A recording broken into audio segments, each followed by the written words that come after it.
Support for Colorado Today comes from Credit Union of Colorado. With access to over 30,000 ATMs and a mobile app, they're dedicated to offering the services of a big bank with a heart. Learn more at honestlygood.org. Support for Colorado Today comes from Safeway, where teachers can save 5% every day. Download the Safeway app and verify your teacher status for exclusive offers and discounts. Get started at Safeway.com or in the Safeway app. Hey there, happy start of the week. What a wet weekend for Colorado. Today should be nice and sunny in the 60s, but we could get snow again this week. So try to take advantage of the sunshine while you still can. I'm Arlo Pérez Esquivel. And I'm Bazi Kanani.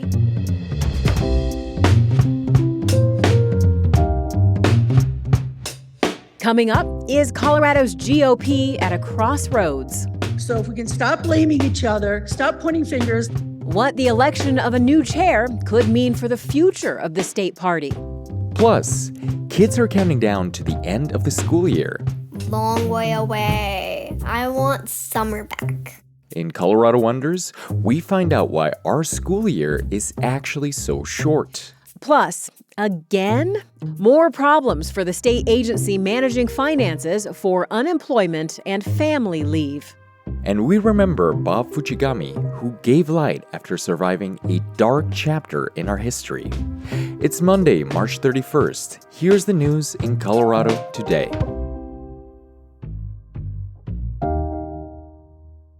Colorado Republicans have endured a soap opera's worth of dysfunction in recent years.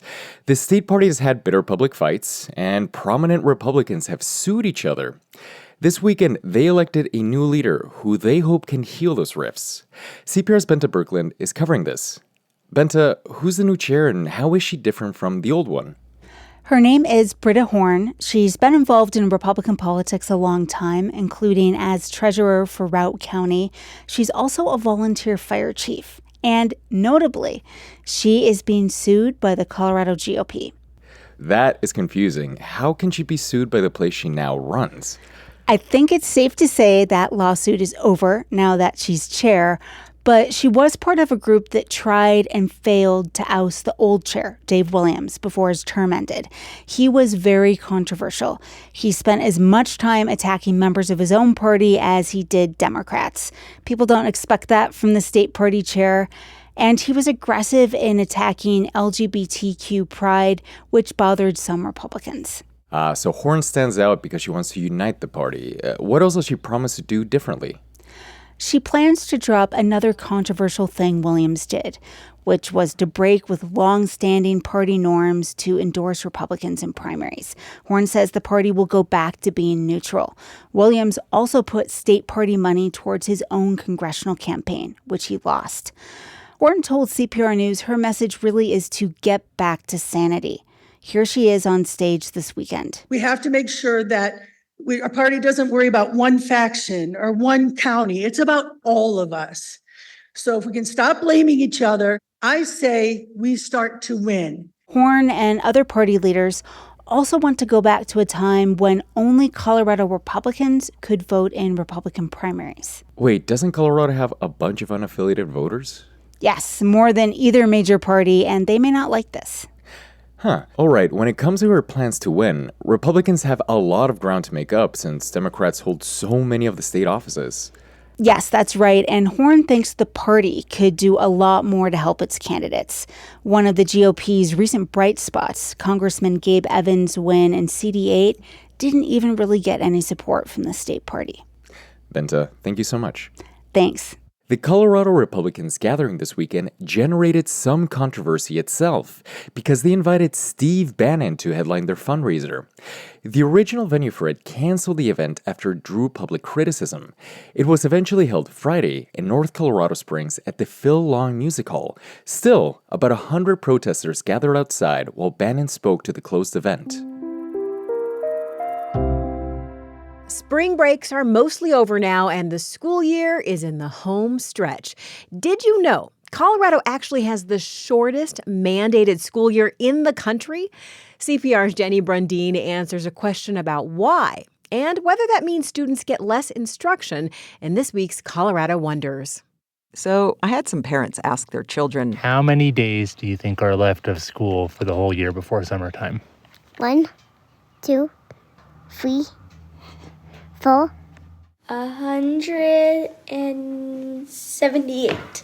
178 days, that's 6 months away. Teachers would have a panic attack. This next boy's guess gives his mom a panic attack. 3. 3 days until school's out? Does it feel like a long way away or close? Long way away. I want summer back. This is the time of year that fatigue starts to set in. 2 months till school is out. What do you think you'll be doing till then? Learning about pineapples.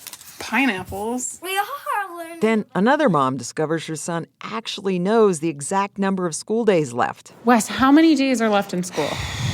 40. How do you know that? So, there's a memo board. I had to look that word up. Yesterday, we started counting down. Counting down. How adorable, and also how frightening for parents. Yes, indeed. I do recognize some of our colleagues' voices in there and their adorable children. So now to the meat of the question. Colorado really does have the shortest school year in the country? It does, if you're counting the number of days. Yes, 160 days. Most other states that have a mandated minimum put it at 180 days. Does that mean that students here are getting 20 days less school? No, not really. First of all, some districts keep their students in class longer than 160 days. But the bigger reason is that the number of days isn't the only thing that matters. The more important metric is the length of the school day, what they call the number of instructional hours. So it's more about the hours that you're learning than the number of days you're in the school building. How does Colorado stack up then on hours? Pretty average compared to other states. And high school students, on average, get about a week and a half more school in Colorado than in other states when you look at hours in the classroom. The other interesting thing is that 2/3 of all districts in Colorado have gone to a 4-day week, mostly to save money. So they might not even be in school for the 160 days that are mandated. But they get special permission and have to show students will still get the same number of instructional hours. So in the end, Colorado kids are getting the same number of hours of learning. But is it still good for students to have fewer days in class and to have this shorter school year? I can introduce you to some parents who think the school year is too short. You don't have to do that. I'm one of them. Some administrators feel the same way, and there are advocates who say the last time the state looked at whether we have the right number of instructional hours was 40 years ago. And these advocates say it's time for another look. I called the St. Vrain School District outside of Boulder because they have the highest graduation rate in the state. And the superintendent, Don Haddad, is a proponent of a longer school year. They actually offer an optional month of school in June. And the thing about it is, Jenny, the kids flock to it. This notion that the kids are looking for all this time off, I think, is a myth. I think if you provide the right experiences, they love coming to these robotics things on Saturdays and in the evenings and things. So I just think we're missing the boat. Even if they love school, I know some kids who still like that long summer break. Thanks, Jenny. You're welcome. A new audit found even more problems at Colorado's Department of Labor and Employment. Tens of thousands of businesses were either overcharged or undercharged. CPR's Sarah Mulholland has been reporting on the agency's mismanagement of economic data, and now this news. Sarah, what now? Can you tell us about this new audit and what it discovered? Colorado's audit department, they do an audit every year of all of the state agencies for, financial management and accounting and all of that kind of stuff. And what they found was that Colorado's labor department has been mismanaging its 2 largest programs. And what are those programs? So the 2 programs are the Family and Medical Leave Insurance Program and the Unemployment Insurance Program. So those are the 2 programs. And there were lots of problems. And I'll just give you a few examples. So for the Family and Medical Leave Insurance Program, some of the companies that were supposed to register for that just didn't register, and the state didn't do anything about that. And then for the unemployment insurance program, some companies were being overcharged or undercharged. The state just basically miscalculated how much in taxes these businesses owed. So just how big was that miscalculation? In some instances, it was pretty big. Some companies were overcharged by $5 million. Certainly that's frustrating for a lot of companies to get those bills. Is there any information yet on the cause of these problems? Well, they say they're working on it. They say, for example, that they've identified all of the businesses that got incorrect tax bills. But beyond that, we don't have a lot of answers on exactly how they're fixing the problem or who is ultimately accountable for this. Sarah Mulholland, thank you. Thank you. History should not be ignored, forgotten, or remain invisible.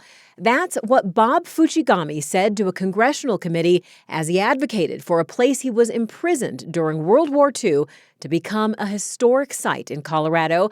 We recently learned that Camp Amache survivor, advocate, and veteran Bob Fuchigami has died at the age of 94.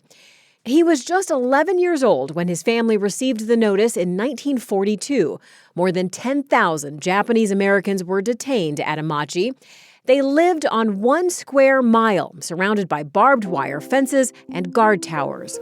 Because we didn't have any water in the rooms, you had to come and use the latrine. And when they had the latrines, they just had these stools, and there was no partition walls or anything. Fuchigami described the frustration of unfair suspicion.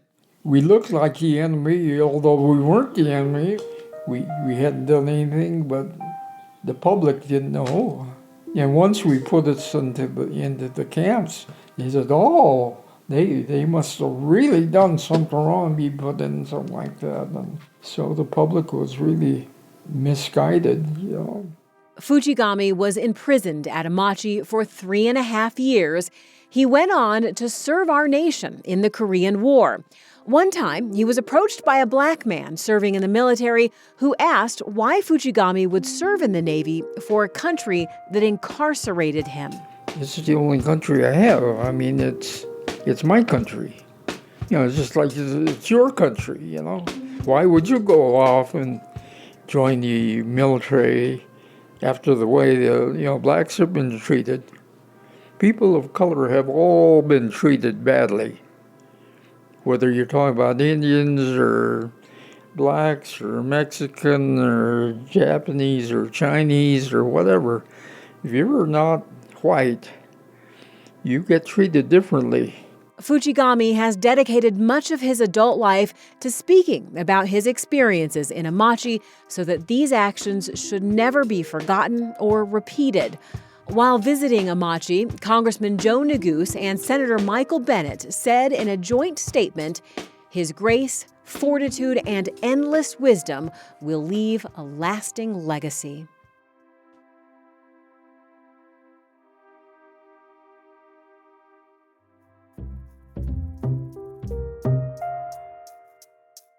Reporting for today's show also came from CPR's Nathan Fernando Frescas and Dan Boyce. Colorado Today is supported by listeners like you. You can find a link to donate in our show notes. Be sure to follow Colorado Today in your podcast app and tell a friend. I'm Arlo Pérez Esquivel.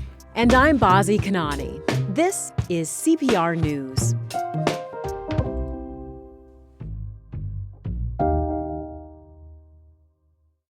Support for Colorado Today comes from Safeway, where pharmacists can fill your pet's prescriptions, helping you pamper and protect your pet with pills, peanut butter, toys, and treats.